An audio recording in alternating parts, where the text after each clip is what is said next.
नाज़रीन, दरगज़ई की मौत ख़जिस्ता को तोड़कर रख देगी। वो घंटों घंटों सोचती रहेगी और अकेली बैठी रहेगी। उसे कुछ भी पता नहीं होगा कि इस दुनिया में क्या हो रहा है, क्या चल रहा है, कब दिन हो रहा है और कब रात हो रही है। अगर कोई ख़जिस्ता को बाहर जाने से रोकेगा कि बाहर इतनी देर मत बैठा करो, तो वो अपने कमरे में आकर बैठ जाएगी और कमरे में भी घंटों घंटों वो सोचती रहेगी। वो सोती भी नहीं है और जागती रहती है, क्योंकि ख़जिस्ता कहती है कि मुझे नींद बिल्कुल भी नहीं आती। फिर एक दिन मोरे उसके रूम में आती है और ख़जिस्ता को देखती है तो उसे बहुत ज़्यादा बुखार होता है और उसकी तबीयत बहुत ज़्यादा बिगड़ी हुई होती है।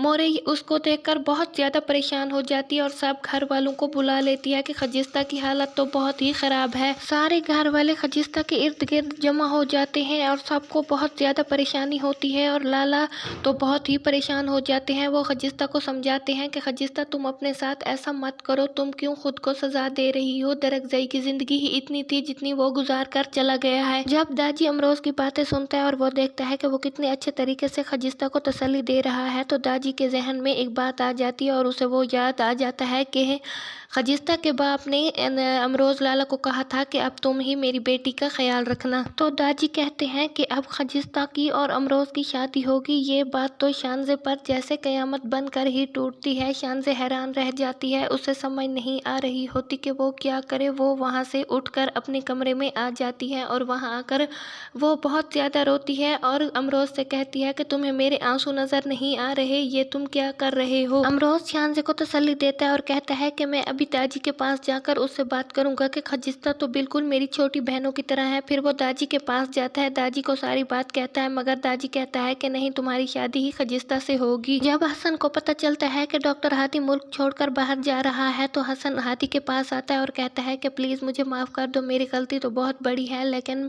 माफ़ी भी मिल सकती है। मगर डॉक्टर हादी कहते हैं कि नहीं, तुम्हारी गलती इतनी बड़ी है कि मेरी ज़िंदगी को अजीरन कर दिया है, मैं तुम्हें कभी भी माफ़ नहीं कर सकता। हसन बार बार माफ़ी मांगता है मगर डॉक्टर हादी उसे माफ़ नहीं करता और वो अपने बाबा के पास चला जाता है। वहाँ जाकर कहता है कि बाबा, अच्छा मैं जा रहा हूँ और इंशाल्लाह 2 साल के बाद वापस आऊँगा। उसकी माँ रो रही होती है कि तुम मत जाओ, हसन की वजह से तुम मत जाओ, और वो उसे कहती है कि हसन को माफ़ करते जाओ, क्योंकि हसन बहुत ज़्यादा शर्मिंदा है। वो अपनी गलती मान चुका है। मगर डॉक्टर हादी चले जाते हैं। रास्ते में उन्हें आयमा मिलती है और आयमा कहती है कि प्लीज़ मुझे माफ़ कर दो, मैं भी यहाँ से बहुत दूर जा रही हूँ और आज के बाद तुम्हारी आंखों के सामने नहीं आऊँगी। डॉक्टर हादी आयमा से कहता है कि ये तुम्हारा बहुत बड़ा एहसान होगा कि तुम यहाँ से चली जाओ और कभी भी मेरी आंखों के सामने मत आना।